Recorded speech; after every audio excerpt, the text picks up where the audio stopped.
Quando começou a IA, eu falei, cara, eu quero usar isso aqui para dinamizar o meu conteúdo. Então, hoje, o que eu estou fazendo hoje no Geopanoramas? Eu pego as imagens e reimagino aquele lugar. Então, eu vou lá com a IA, vou no Photoshop, que tem uma camada de IA agora, e vou reimaginando para construir futuros possíveis. Então, eu acho que essa parada também, né? A gente não ser ludista, assim, né? A gente, tecnologia é uma merda, vamos queimar os computadores, mas acho que é usar para algo que possa somar. O que dá para fazer de maneiro com isso, né? Porque já que é uma tecnologia que está aí, que ela seja para que a gente consiga pensar futuros melhores, outras possibilidades que a gente não consegue imaginar sozinho. Porque a gente tem as nossas limitações e, de fato, é um poder de armazenamento, de capacidade que a gente não consegue, o humano não consegue. Então, vamos botar ela aí para produzir. Agora, a minha preocupação é a seguinte, o Figueiredo, ele tem 20 anos. Eu acho esse moleque genial, de verdade. Assim. Ele, pra mim, a primeira vez que eu conheci o Fig, foi da Creative Academy, inclusive aqui um agradecimento ao Instituto Oiá, que levou a gente lá pro Acre, pro Poianaua, estão apoiando o PPG, muito obrigado por vocês, sem vocês a gente nem teria se conhecido. E eu acho o Fig genial mesmo, assim, pela idade dele, não parece que ele tem 20 anos. Eu também acho. Só que eu fico pensando assim, com a IA, um cara de 20 anos daqui a pouco, será que vai ser mais fácil encontrar alguém como o Figueiredo no futuro? Porque eu vi um artigo que as pessoas estão emburrecendo com a IA. Elas estão delegando coisas, elas não querem mais pensar. E o ser humano tem essa mania de que o conforto. Eu estou emburrecido. Né? E aí, também estou emburrecida. Como alguém que, assim, tá bom. Porque vocês, quando essa coisinha surgiu, vocês já tinham uma idade. O Adriano, então, já tinha muita idade. Né? Não, eu tinha a sua idade. Nada contra. Não, quando a inteligência artificial surgiu... anos, acho. Não, mas, assim... Eu sinto que há 3 anos atrás, quando eu tinha 17 anos, eu era mais inteligente do que eu sou hoje. Porque, primeiro, eu lia muito mais do que eu leio hoje.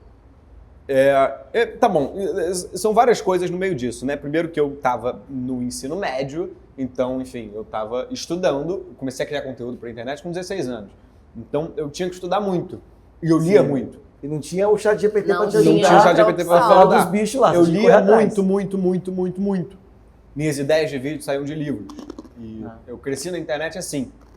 E de um tempo para cá, por muitos motivos, não é só o surgimento da inteligência artificial, mas a vida ficar mais corrida, começar a trabalhar mais e etc. E aí o tempo de lazer que eu tinha das 8 às 10 da noite, que antes eu, enfim, estava lendo um livrinho, depois vi uma série e ia dormir, hoje em dia eu estou trabalhando, aí depois eu vejo uma série e vou dormir. E não tenho mais tempo para o livrinho. Bem-vindo à vida adulta. É isso aí, cara. Estou lendo menos, estou estudando menos.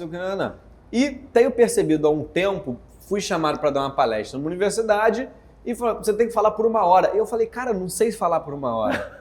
E antigamente, se a pessoa me pedisse para eu falar por 1 hora, eu falaria assim, não dá, eu preciso de 2 horas para falar.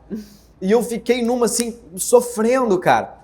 E aí fui estudar. E não fui estudar nada novo. Eu fui estudar o que há 2 anos atrás eu sabia, estava claro na minha cabeça. Se alguém me pedia para falar sobre um assunto, eu tinha ali as coisas muito claras, entendeu? De como que eu ia trazer. Eu fui reestudar essas coisas. Que eu não... Sabe? Claro, ainda estava na minha cabeça. Eu peguei o livro, fui ler. Estava lendo Armas, Germes e Ácido, de Jared Diamond. Fica a indicação, o melhor livro que eu li na minha vida. Então, eu fui reler aquele livro. E, enfim, lendo algumas coisas para isso, eu falei, caraca, eu emburreci muito, assim, especialmente no último ano, em número de coisa que tá na minha cabeça, profundidade do conhecimento, Tu tem usado a IA para criar conteúdo, assim? Como é que Cara, eu não uso, porque eu sinto que sai tudo muito artificial. E justamente pelo meu conteúdo ser da minha interpretação de uma obra de arte, aí eu boto uma obra de arte pra ela e falo, interpreta. Aí ela não vai vir com a minha vivência. Eu falo assim, cara, não é o que eu acho, e além disso, seu conteúdo ele é totalmente falado, né? Você não tem coisa... Eu poderia mandar ela fazer um roteiro ali, né, e tal. E aí, o que eu tenho usado agora nessa versão nova do ChatGPT 4.0, como ele faz busca na internet, muitas vezes me ajuda a chegar em artigos científicos, em algumas coisas que eu não conseguia antes, né? Porque com o Google eu precisava colocar exatamente a palavra-chave que estaria naquele artigo. Mas agora não, ele consegue buscar relações que não estão tão diretas ali. Então, para isso é muito bom. Mas, cara, eu fico na dúvida. Eu não sei se a gente tá, de fato, emburrecendo ou se a gente tá com tanta informação ao mesmo tempo na cabeça que a gente não consegue se aprofundar em nenhuma delas e a gente sente que a gente tá emburrecendo, sabe? Eu acho que é justamente por ser algo muito novo que a gente ainda não tá sabendo como lidar. E aí bate um pouquinho aquela sensação de, caraca, tô burra. Mas, no entanto, quando eu olho pra você e falo, cara, uma pessoa inteligentíssima, você não é burro. Eu olho pra você e falo, você é inteligentíssimo. Então, assim, às vezes é uma sensação, porque parece que todo mundo sabe tanta coisa sobre tanta coisa, porque a gente tá consumindo aquilo dali, sabe? E a gente fica com essa sensação de que a gente é que emburreceu. Mas, agora, isso é completamente diferente de pensar nas futuras gerações com essa facilidade, com receber tudo mastigado, com a dificuldade de criar sozinho esse tipo de raciocínio lógico. Então, eu acho que é algo que vai impactar, de fato, a forma de raciocínio a longo prazo, assim, mas que eu acho que ainda não impactou necessariamente a gente, assim. Eu acho que a gente tem uma dificuldade ali de falta de concentração, porque toda hora dá vontade de pegar o celular, Não, e aí a gente não consegue ler um livro sem olhar a notificação, a gente não consegue ver um filme sem olhar a notificação, mas eu acho que a gente não tá burro ainda. Acho que ficaremos, mas acho que ainda não ficamos. E aí, pegando essa questão de tempo, né? O Figueiredo também falou da questão, não ter mais tempo de fazer as coisas. E muitas vezes a arte... Segura pra mim, pra não pingar em você. Vamos lá. A arte, ela exige tempo, né? Pra gente parar, contemplar. E aí, a gente tem algum... Foi bem. Foi bem. A gente tem aqui alguns quadros meus do Figueiredo. O meu quadro, obviamente, é com imagem aérea. É aquela coisa que eu gosto, uma linguagem que eu uso nas redes sociais.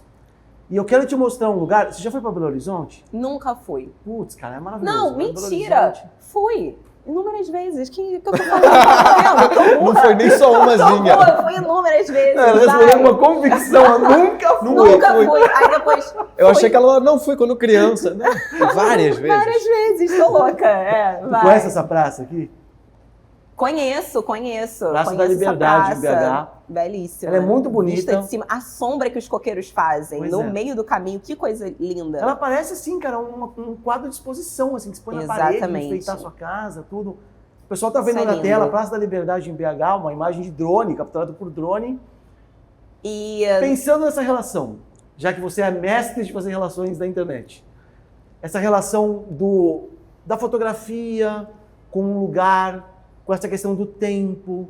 Eu falo muito no Geopanoramas que a gente precisa ter lentidão, não rapidez. Porque muitas praças são feitas como lugar de passagem hoje em dia. As praças são atalhos. Sim. Não tem um banco para você sentar, é um lugar de passagem. E quando tem banco, ele é feito para restringir os moradores de rua, para não deitarem ali. Então, assim, faltam lugares nas cidades que sejam lugares de contemplação, que sejam lugares da permanência.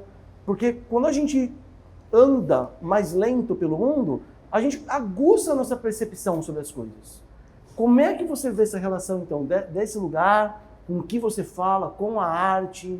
Quero entender, Cara, eu acho que a relação ela já tá pronta, né? Porque, de fato, assim, eu fiz um vídeo recentemente também sobre a falta de atenção contemplativa, que é justamente, que é diferente do mindfulness, né? A atenção contemplativa, ela consiste em você conseguir olhar para uma obra, se conectar com ela e deixar que ela te gere pensamentos, que é essa relação com a obra de arte, com o livro, com o filme. Você tá tão conectado naquilo que ele vai te trazer coisas.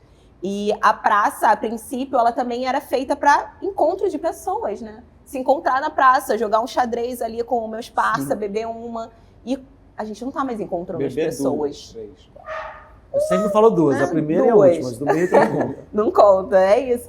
E, cara, a gente não tá mais fazendo isso. A gente agora tem inteligência artificial para substituir as nossas relações interpessoais. Nossa, então, assim, o nosso amigo, o nosso terapeuta, uma inteligência artificial, claro. Porra, esse filme é foda. Filmaço, assim, também eu poderia ter dito esse filme em vez de Meninas Malvadas, viu? Que era muito melhor, ia sair muito melhor aqui, mas... Não disse porque é Meninas Malvadas. Porque é Meninas Malvadas mesmo, é o filme que eu vou botar domingo à tarde pra assistir. Mas aí acaba que, cara, as praças, elas se tornaram esses espaços que são belíssimos de serem vistos de cima, que eles ainda funcionam como atalhos pro nosso caminho para chegar num ponto de ônibus, se eu tenho que dar 10 minutinhos ali para encontrar com alguém e tal, mas que eles não são mais feitos para contemplar, né? Então, e nem para esses encontros. Pra ficar no lugar, assim, ficar sentado sem fazer nada. Sem fazer nada, porque a gente não consegue ficar sentado sem fazer nada nem em casa, né? Não existe mais isso. Não existe. Com o celular De ainda. bob. Ninguém fica de bob. Não, e aí quando você fica, você tem que monetizar esse de bob. Bota um negócio ali pra gravar. Vocês já viram as pessoas fazendo live, dormindo? Gostaria de dizer aqui que a gente está monetizando o nosso de bob. Nesse exato momento é isso que nós estamos fazendo. É isso. Não deixa de ser, porque precisamos também. Mas aqui a gente ainda tem um objetivo, né? De compartilhar uma informação, etc. Mas agora, as pessoas gravarem lives delas dormindo, para que isso seja monetizado de alguma forma, a gente fica... Cara, que surreal é isso, Eu quero saber né? por que você... A primeira coisa que você prestou atenção nessa imagem foi a sombra do coqueiro. Foi a sombra do coqueiro. E porque tá relacionado com o horário específico do dia que você fotografou isso. Ela fica muito simétrica ali no meio e ela não é necessariamente pensada pelo... Não está lá fisicamente, né? Cada momento ela vai mudar. Então, você vai passar por ali, em algum momento você vai ver ela assim, em outro momento ela já não vai estar mais lá, ela é temporária. Então, você precisa prestar atenção na sombra também, né, cara? Gente, achei sensacional. Cada vez mais eu preciso prestar atenção na sombra. Eu não olharia pra sombra do coqueiro de Pois primeira. não, eu também... Mas não chama atenção pra vocês a sombra do coqueiro? Pra mim, o que chama mais atenção é a simetria das coisas, a organização das coisas, sabe? Tanto é que essa imagem, ela trabalhou meio que isso, né? Tudo bem que tá centrado, mas se você pegar a regra dos terços, as sombras estão fora da regra dos terços. Sim.